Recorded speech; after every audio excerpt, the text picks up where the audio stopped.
Today we're going to be talking about IRS Letter 6323 and what this means for you. Here's 5 things to do before contacting IRS. The first is to identify who the taxpayer is on the top left corner of the letter. If it's you as an individual, the IRS is primarily looking at your 1040 return. Now this can include other companies you own and control where the income and or losses are being reported on your individual return. If it's your company's name, then you can expect a broader audit and it could impact other shareholders and partners. The second thing to look at is who the revenue agent is. If the revenue agent is located in your city or outside of your city.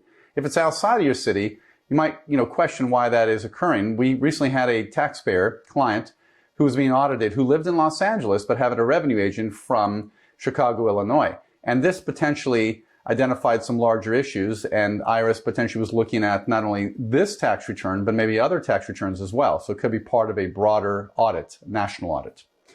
The third thing to look at is the tax year that's being audited. Is it a single year or is it more than 1 year? Typically, IRS will audit 3 years, and they generally only go 3 years back from the date that the return was filed. They can go back to 6 years if there's gross understatement of income, and they can go to an unlimited number of years if there's fraud involved. Typically, if you're seeing a 5-year block, IRS is looking at potential fraud issues, and it could lead potentially to a criminal investigation that they might be looking at to determine whether there's enough information they're going to gather and then forward it to criminal. But in any event, generally it's just 3-year period. They might start with a single year as a test year, and depending upon the issues they find, they're going to be exploring the same issues in other tax years. The fourth thing to look at is what issues are being identified for audit on the letter. Now, this is not an expensive, all-inclusive list, but it's a starting point for the IRS. IRS always looks at income in a return and making sure that the information, the income that was reported was accurate, not understated. And they're going to also look at your expenses. So for the income portion, they're going to be conducting a bank deposit analysis, which means they're collecting all of your bank statements for personal and business and determining whether you reported the correct amount of income. Sometimes income for an individual might be reported on in a business account or vice versa.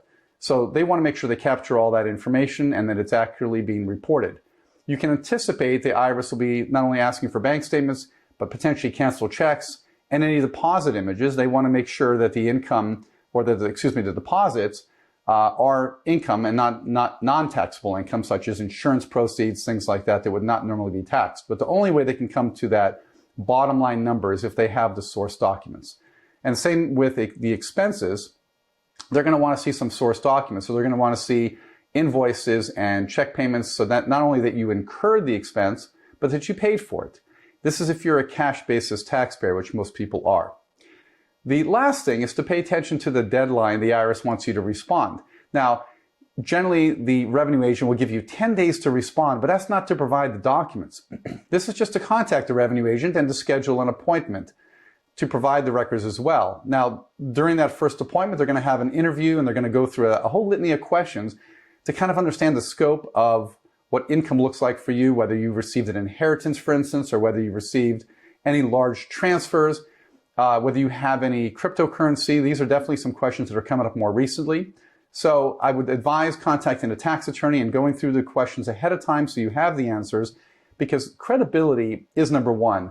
When you first have meet with IRS and communicate with them, they're going to be judging whether you're a credible person and whether the information you're providing is forthcoming and truthful. And if it's not, they're going to do a deeper dive. I'm John Milikowski, founder of Milikowski Tax Law. I hope the information was valuable.